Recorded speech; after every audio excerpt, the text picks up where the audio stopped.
Hello बच्चों, let's see the question. Refer figure of question 144. After maximum collector current there is no further change in the collector current. The magnetic field around T2 ceases to grow. As soon as the field becomes static, there will be no further feedback from T2 to T1. Without continued feedback, the A current begins to fall. Consequently, collector current decreases from Y to Z. However, a decrease of collector current causes the magnetic field to decay around the coil T2. Thus, T1 is now seeing dash be filled in T2 opposite from what it saw when field was growing at the initial start position. Here A and B refers to four options are mentioned: A emitter rising, B emitter decaying, C collector rising, and D collector decaying. Now to answer this question, first we will discuss here the key concept. And here the key concept is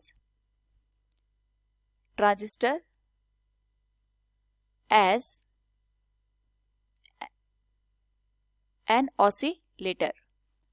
now यहाँ पे जो oscillator है, पहले हम उसकी working को समझते हैं. तो इसमें हमारे पास यहाँ पे इनपुट गिवन होता है.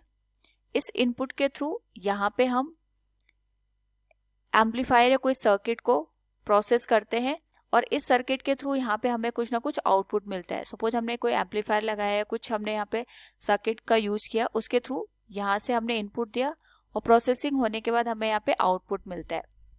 नाउ हम क्या करते हैं, इस आउटपुट में से कुछ पोर्शन यहाँ पे एज ए फीडबैक के थ्रू वापस एक सर्किट को यहाँ पे प्रोवाइड करवाते हैं. इसको हम कहते हैं फीडबैक सर्किट.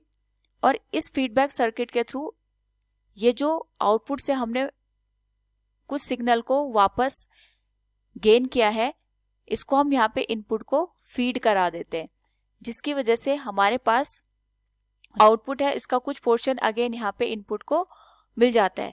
तो इस टाइप का जो हमारे पास सर्किट होता है, इस सर्किट को हम यहाँ पे कहते हैं ऑसिलेटर. तो यहाँ पे जब हम आउटपुट सिग्नल से इनपुट सिग्नल में फीडबैक सिग्नल को प्रोवाइड करवाते हैं, तो जो हमारे पास यहाँ पे आउटपुट होता है वो चेंज होता है. डिपेंड करता है कि हमने फीडबैक सिग्नल को इन फेज यहाँ पे इनपुट के साथ मैच करा है या फिर आउट ऑफ फेज यहाँ पे इनपुट के साथ मैच करा है. यानी अगर हमारे पास जो इनपुट सिग्नल है और जो हमने फीडबैक सिग्नल दिया दोनों सेम फेज में है, तो आउटपुट हमें यहाँ पे एम्पलीफाइड वर्जन में मिलता है. और अगर हम यहाँ पे इनपुट के साथ फीडबैक सर्किट को आउट ऑफ फेज यहाँ पे मैच करवाते हैं, उस केस में जो आउटपुट होता है वो हमें यहाँ पे रिड्यूस्ड फॉर्म में देखने को मिलता है. तो ये हमारे पास ऑसिलेटर की बेसिक वर्किंग होती है. और जो ट्रांजिस्टर होता है हमारे पास, उसको हम एज ए ऑसिलेटर यहाँ पे एक्ट करवा सकते हैं. इसके लिए हम यहाँ पे एक NPN ट्रांजिस्टर को कंसिडर कर रहे हैं.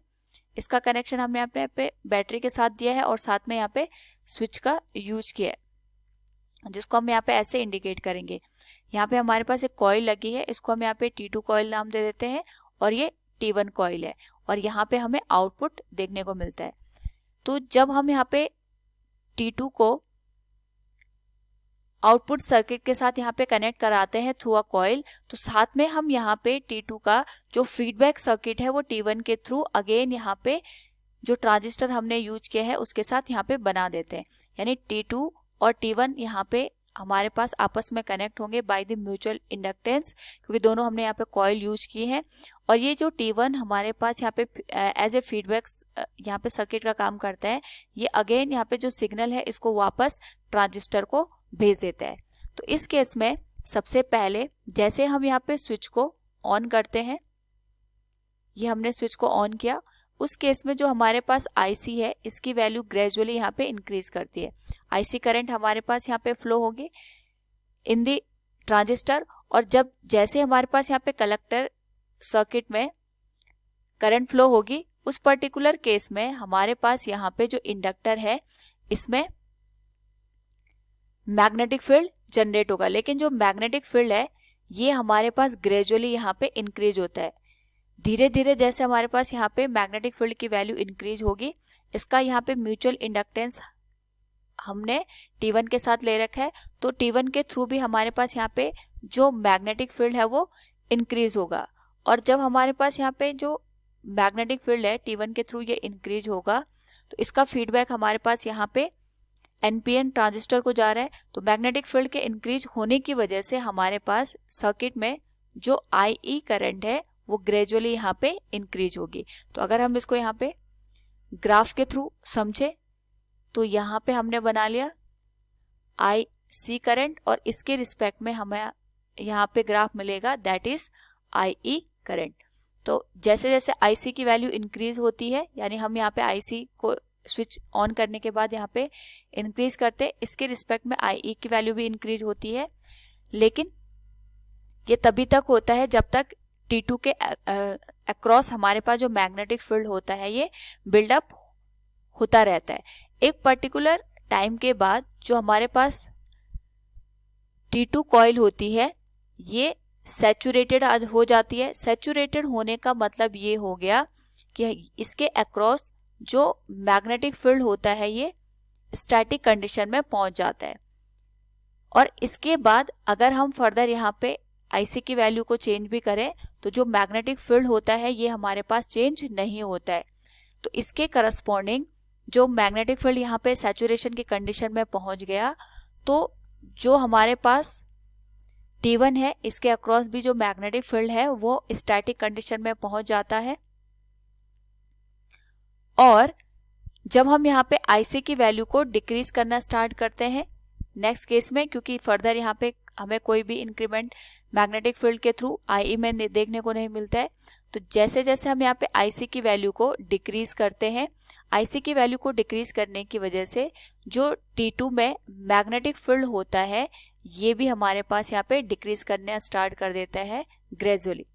और जैसे यहाँ पे T2 के अक्रॉस मैग्नेटिक फील्ड डिक्रीज करेगा, T1 के अक्रॉस भी जो मैग्नेटिक फील्ड है ये हमारे पास यहाँ पे डिक्रीज करना स्टार्ट कर देता है। और जैसे यहाँ पे T1 के अक्रॉस मैग्नेटिक फील्ड डिक्रीज होगा, क्योंकि इसका फीडबैक हमारे पास यहाँ पे ट्रांजिस्टर को जा रहा है, IE की वैल्यू भी डिक्रीज होनी स्टार्ट हो जाएगी।